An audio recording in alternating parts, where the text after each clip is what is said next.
Menemukan batas cukup dalam gaya hidup minimalis adalah proses yang sangat individual. Setiap orang memiliki kebutuhan dan preferensi yang berbeda. Ingin tahu lebih lanjut tentang menentukan batas cukup ala minimalis? Simak video ini selengkapnya ya.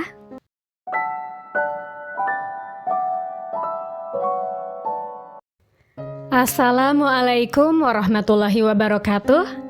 Di video kali ini, aku akan mengulas tentang limit atau batas cukup minimalis dari buku Seni Hidup Minimalis karya Francine J. Dalam buku Seni Hidup Minimalis karya Francine J, maksud batas atau limit di sini adalah untuk barang-barang, bukan untukmu. Menerapkan batas akan membantumu mengambil kendali atas hal-hal yang kamu miliki, agar kamu lebih berkuasa dan punya lebih banyak ruang.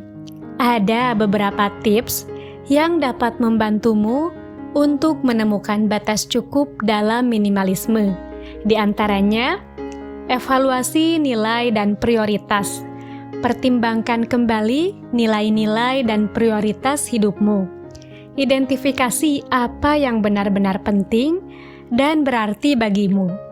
Fokuslah pada hal-hal yang memberikan kebahagiaan dan kepuasan yang sejati, bukan hanya berdasarkan pada apa yang diinginkan oleh masyarakat atau tekanan eksternal. Jelajahi gaya hidup minimalis, pelajari lebih lanjut tentang prinsip-prinsip minimalisme dan gaya hidup minimalis. Baca buku, ikuti blog, atau tonton video yang membahas tentang topik ini. Dengan memahami prinsip-prinsip minimalisme, kamu dapat menggali lebih dalam mengenai bagaimana mengaplikasikannya dalam kehidupan sehari-hari. Ciptakan ruang kosong. Mulailah dengan membersihkan ruangan di rumahmu, buang atau sumbangkan barang-barang yang tidak lagi kamu butuhkan atau tidak memberikan kebahagiaan. Dengan menciptakan ruang kosong, kamu dapat memiliki pandangan yang lebih jelas tentang apa yang benar-benar penting dan apa yang tidak perlu. Lakukan penyortiran dan pengurangan. Evaluasi semua barang yang kamu miliki. Pilihlah barang-barang yang benar-benar kamu butuhkan dan memberikan kebahagiaan. Pertimbangkan kualitas daripada kuantitas. Jika barang tidak lagi memberikan nilai tambah dalam hidupmu, pertimbangkan untuk menyumbangkan, menjual, atau membuangnya. Pertimbangkan keberlimpahan non-material. Minimalisme tidak hanya berlaku untuk barang-barang fisik, tetapi juga pada aspek non-material dalam kehidupan. Pertimbangkan untuk mengurangi kelebihan komitmen, gangguan digital, dan kewajiban lainnya yang dapat menghalangimu untuk fokus pada hal-hal yang benar-benar penting. Praktikan kesadaran dan gratifikasi tertunda. Sebelum membeli barang baru, pertimbangkan dengan cermat apakah itu benar-benar diperlukan dan akan memberikan kebahagiaan jangka panjang. Praktikan kesadaran dalam berbelanja dan praktikan gratifikasi tertunda dengan memberi waktu untuk mempertimbangkan keputusan pembelian. Dengarkan dirimu sendiri.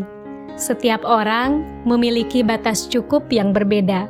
Dengarkan intuisimu dan perhatikan bagaimana kamu merasa dengan tingkat kepemilikan dan kehidupan yang lebih sederhana. Jangan membandingkan dirimu dengan orang lain, tetapi fokuslah pada apa yang memberikan kebahagiaan dan kepuasan bagimu secara pribadi. Ingatlah bahwa menemukan batas cukup adalah proses yang berkelanjutan. Hal ini dapat berubah seiring waktu dan pengalaman hidupmu. Teruslah mengevaluasi dan menyesuaikan gaya hidup minimalismu. Lalu, Setelah mengetahui tips menerapkan batas cukup, lantas apa sih manfaatnya menemukan batas cukup?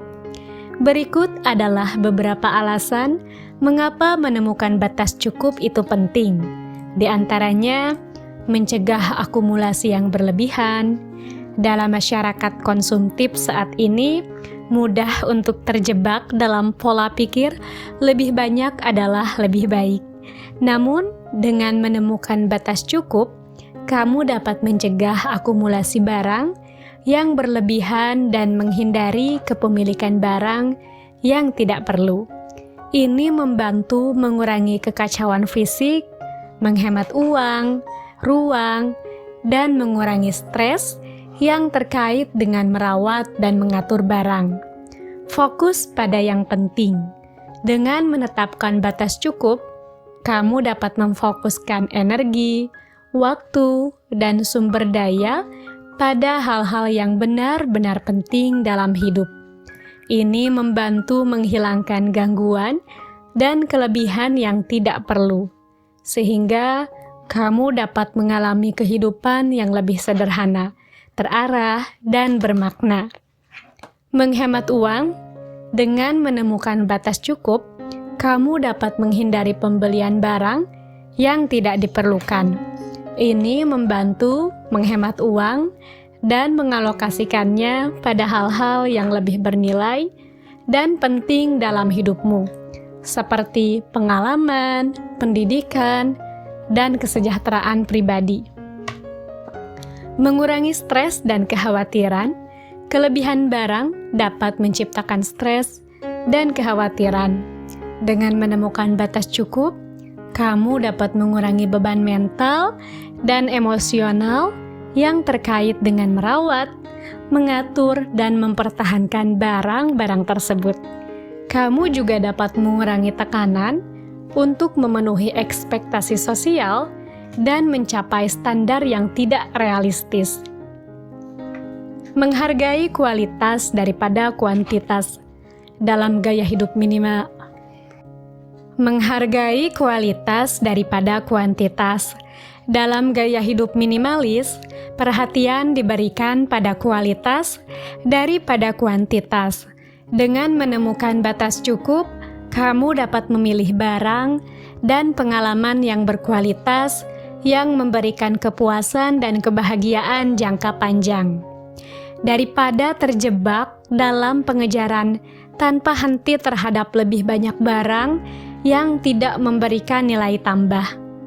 Berkontribusi pada lingkungan. Menemukan batas cukup juga berkontribusi pada lingkungan. Menemukan batas cukup juga berkontribusi pada lingkungan. Dengan mengurangi konsumsi berlebihan dan pemborosan, kamu dapat membantu mengurangi dampak negatif terhadap sumber daya alam, mengurangi limbah, dan mendukung keberlanjutan. Dalam rangka menemukan batas cukup, penting untuk mendengarkan diri sendiri, mengikuti intuisimu, dan mempertimbangkan apa yang benar-benar penting dan berarti bagimu. Setiap individu memiliki batas cukup yang unik, dan menemukannya membantu menciptakan hidup yang lebih sederhana, terfokus, dan memuaskan. Cukup sekian video kali ini, semoga bermanfaat. Selamat menemukan batas cukupmu. Wassalamualaikum warahmatullahi wabarakatuh.